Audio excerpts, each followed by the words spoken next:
God has a message for you before you sleep. He knows you. He loves you. He cares for you. He is with you. In peace, lie down and sleep. You are safe. God has a message for you before you sleep. Tonight, before you close your eyes, before the room becomes quiet and the world outside fades into darkness, take one slow breath and listen. Not with the part of you that has been rushing all day. Not with the part of you that keeps counting problems, checking messages, remembering what went wrong, and worrying about what may happen tomorrow. Listen with the tired place inside you. Listen with the heart that has been trying to stay strong even when nobody noticed. Because maybe this message found you at the exact moment you needed it. Maybe you are lying in bed with the lights off, staring at the ceiling, carrying thoughts that feel heavier at night. Maybe you smiled today when you were not really okay. Maybe you answered, "I'm fine," because explaining the truth felt too difficult. Maybe you prayed, but you were not sure if your words reached heaven. Maybe you did not pray at all, because you were too exhausted to form the sentences. But God knows the language of tired hearts. He hears the prayer you could not speak. He sees the tear you wiped away quickly. He understands the silence you carried through the day. And tonight, before you sleep, He is not standing far away from you. He is near, nearer than the air around you, nearer than the blanket over your shoulders, nearer than the thoughts you cannot control. There was once a man named Elias who lived in a small apartment above a quiet street. Every night, when the city dimmed and the windows around him turned black, he would sit at the edge of his bed and feel the weight of everything he had not said. Elias was not a bad man. He worked hard. He tried to be kind. He helped people when he could. But life had been cutting little pieces from him for years. He had lost his job at the warehouse 3 months earlier. His mother had been sick. Bills were stacked on the kitchen table, unopened because he already knew what they said. Friends had stopped calling, not because they hated him, but because everyone was busy surviving their own storms. During the day, Elias could move around and pretend he was managing. But at night, when the walls became still, his fears began to speak loudly. One night, he whispered into the darkness, "God, if you are still with me, I need to know." There was no thunder, no bright light, no angel appearing at the foot of his bed. Only the soft hum of the old refrigerator in the next room and the distant sound of a car passing on wet pavement. Elias closed his eyes and thought nothing had happened. But something had. The next morning, as he walked to the grocery store with the last few dollars in his pocket, he saw an elderly woman struggling to carry 2 bags near the bus stop. He almost walked past her. He had problems of his own. His mind was tired. His heart was heavy. But something quiet inside him said, "Help her." So he did. The woman smiled at him as he carried her bags to the bench. Her hands were thin, and her coat was too light for the cold weather.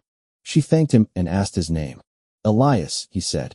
She looked at him for a moment, then said, "God has not forgotten you, Elias." He froze. The words were simple. Anyone could have said them. But the way she said his name made his chest tighten. He had not told anyone about the prayer from the night before. He had not told anyone that he felt forgotten. Yet there, beside a bus stop on an ordinary morning, those exact words reached him like a hand placed gently on his shoulder. He wanted to ask her what she meant, but the bus arrived. She stepped inside, turned once, and smiled again. "Sleep better tonight," she said. That evening, Elias sat on the edge of his bed again. The bills were still there. The problems had not disappeared. His mother was still sick. He still needed work. But something inside him had changed. The darkness in the room was still darkness, but it no longer felt empty. He whispered, "Were you answering me?" And deep in his heart, not as a sound but as a knowing, he felt the answer. "I was with you before you asked." Maybe you need to hear that tonight. God is not waiting for you to become perfect before He comes near. Jesus did not walk only toward the strong, the clean, the successful, or the people who had their lives together. He walked toward the tired. He sat with the lonely. He touched the sick. He listened to the forgotten. He called out to people hiding in shame. He noticed the ones others passed by. When the world measured people by what they had, Jesus saw what they carried. When others saw failure, He saw a wounded child. When others saw sin and weakness, He saw someone worth saving. He did not come to crush the bruised reed. He came to lift it gently. So tonight, let this truth settle over you. You are not too broken for God. You are not too late. You are not too far away. You are not invisible to heaven. Maybe your heart feels like a room after a storm, with chairs overturned, windows rattling, and water on the floor. Maybe you do not even know where to begin cleaning it up. But Jesus is not afraid to step into that room. He does not stand at the doorway with disappointment in his eyes. He comes in with mercy. He comes in with patience. He comes in carrying peace you could not produce by yourself. You may have spent today carrying guilt. Guilt over words you said. Guilt over anger you could not control. Guilt over things you promised yourself you would stop doing. Guilt over not praying enough, not believing enough, not being strong enough. But guilt is a heavy blanket, and God does not want you to sleep under it. Conviction leads you back to God.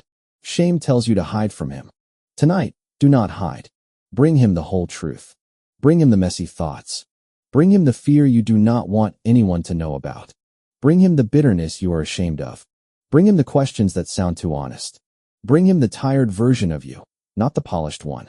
You can say, Lord Jesus, I do not know how to fix my life, but I am here. And that is enough for a beginning.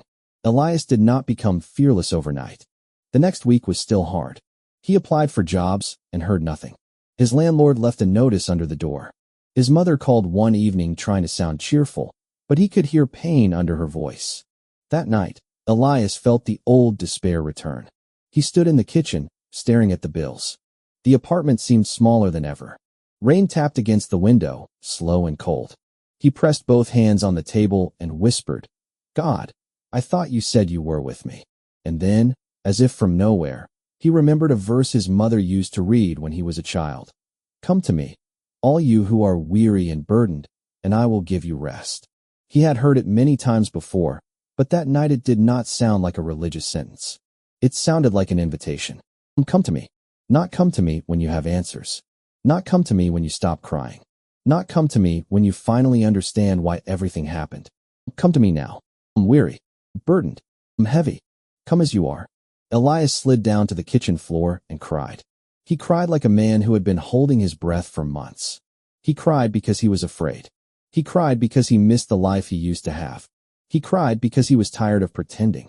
And when the tears finally slowed, he felt no magic solution, but he felt space inside his chest where the pressure had been. Sometimes the first miracle of the night is not that your situation changes. Sometimes the first miracle is that your heart can breathe again. Maybe tonight, God is not asking you to solve tomorrow. He is asking you to surrender tonight. You do not have to carry tomorrow's fear into this bed. Tomorrow has not arrived yet.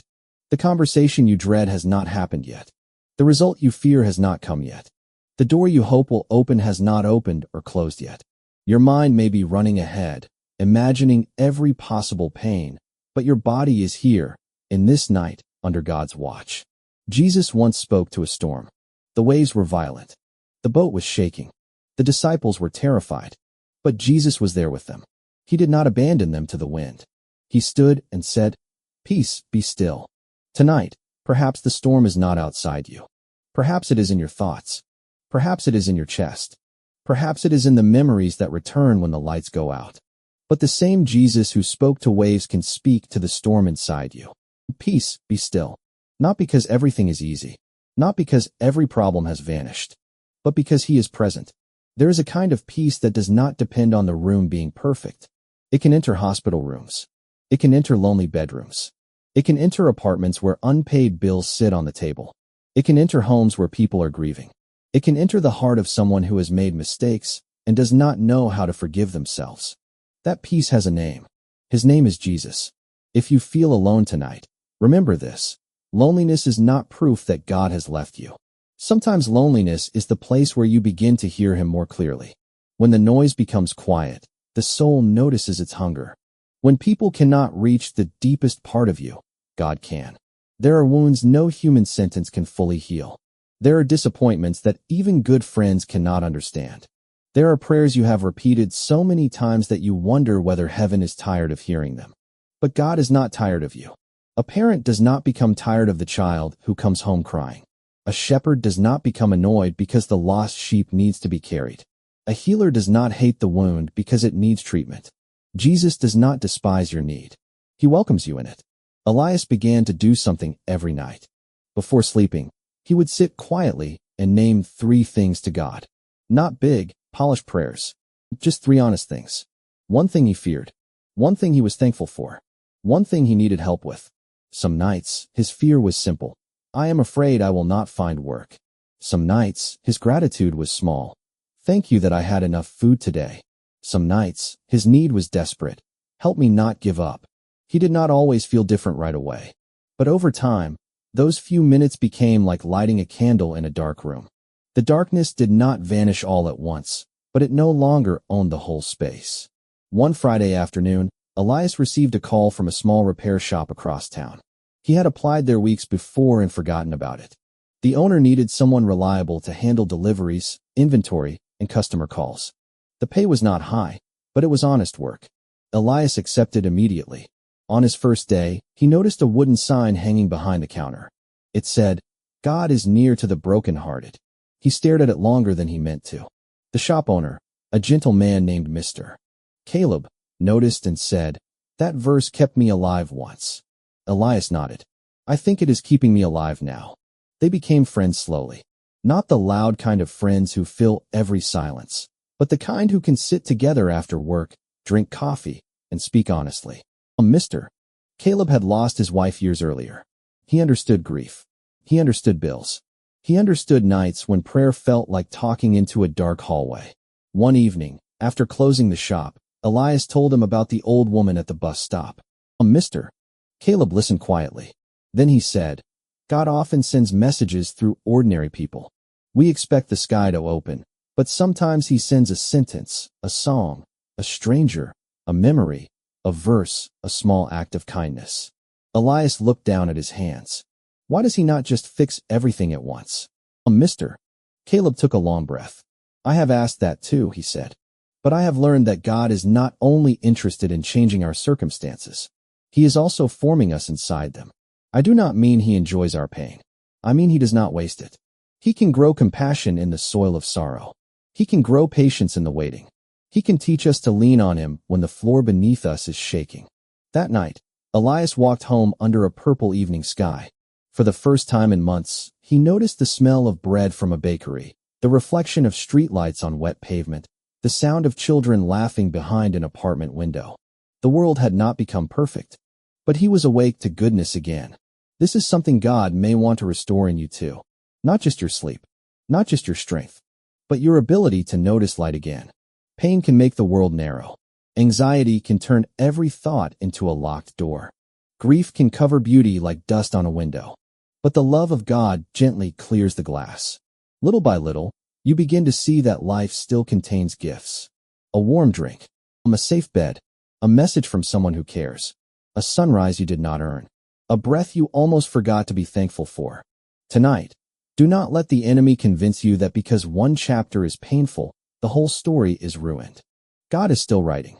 There are pages you have not lived yet. There are people you have not met yet.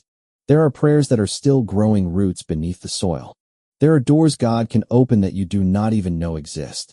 There are versions of you still being healed, still being strengthened, still being called forward. You may be in a waiting season, but waiting is not the same as being abandoned. A seed waits underground before it breaks the surface. A child waits in the womb before birth. Dawn waits behind the darkest hour of night. God does some of his deepest work where human eyes cannot see.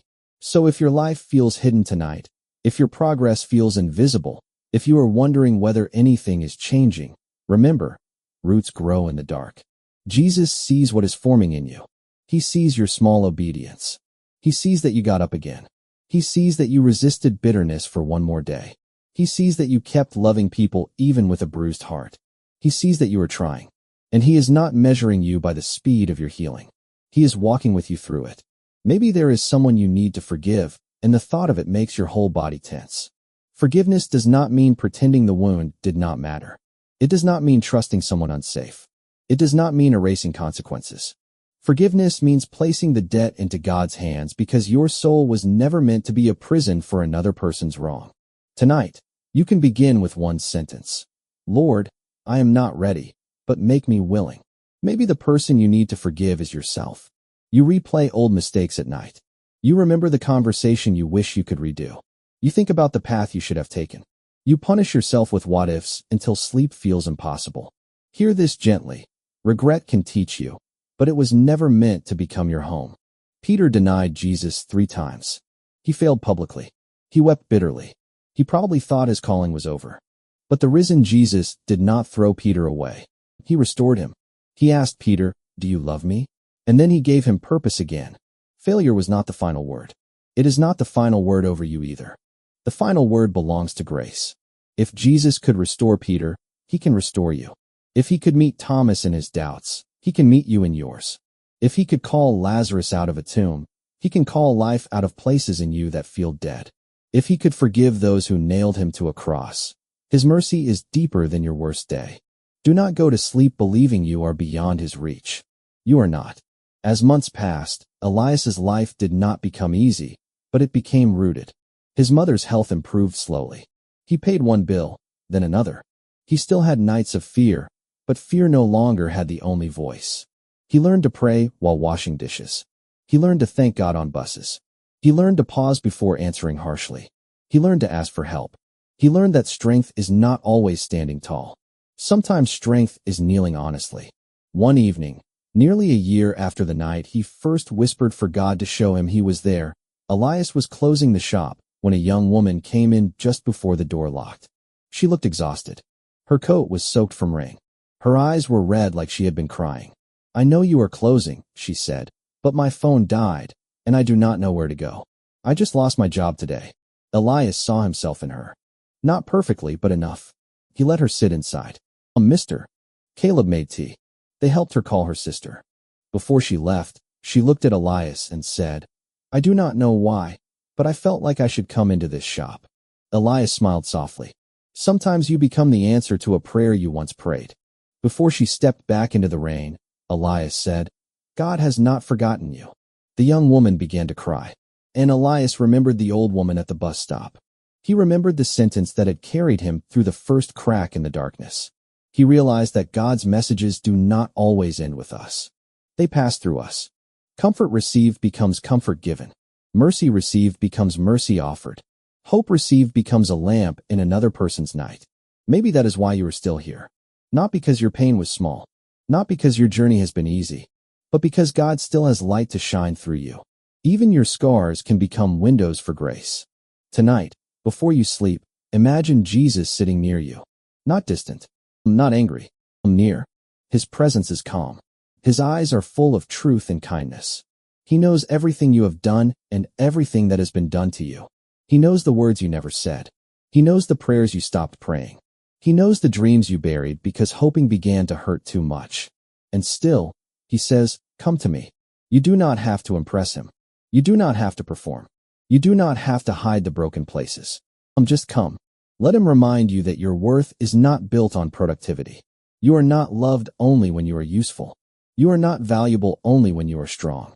Before you achieved anything, before anyone applauded you, before you could prove yourself, God knew you and loved you.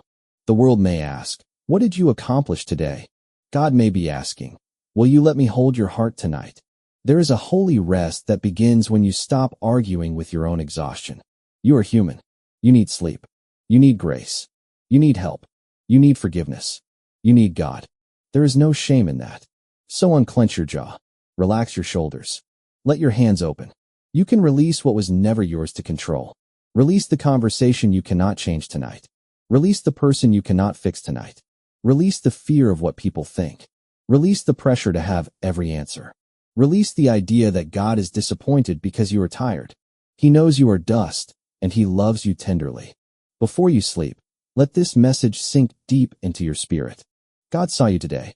He saw when you kept going. He saw when you wanted to quit. He saw the kindness nobody thanked you for.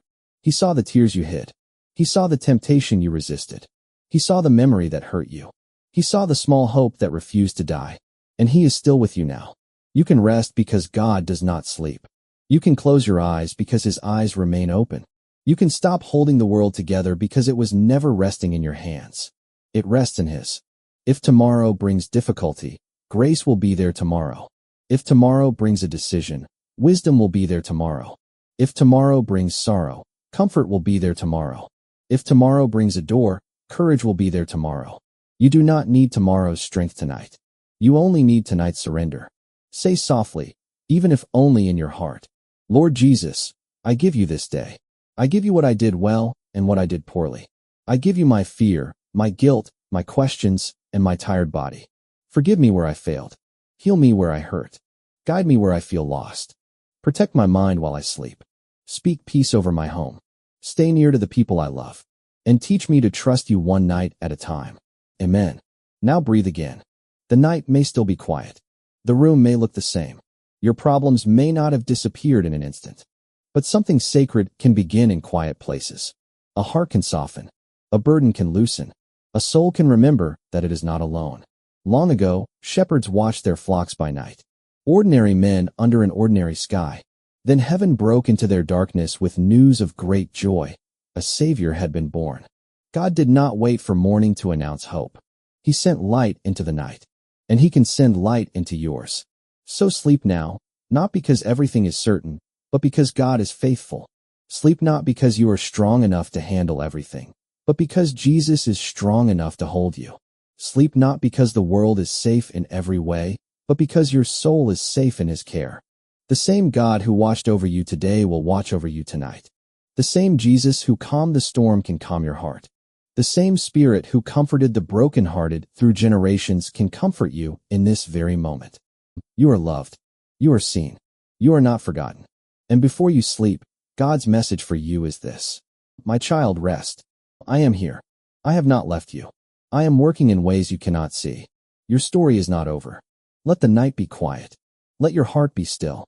Tomorrow is in my hands, and so are you.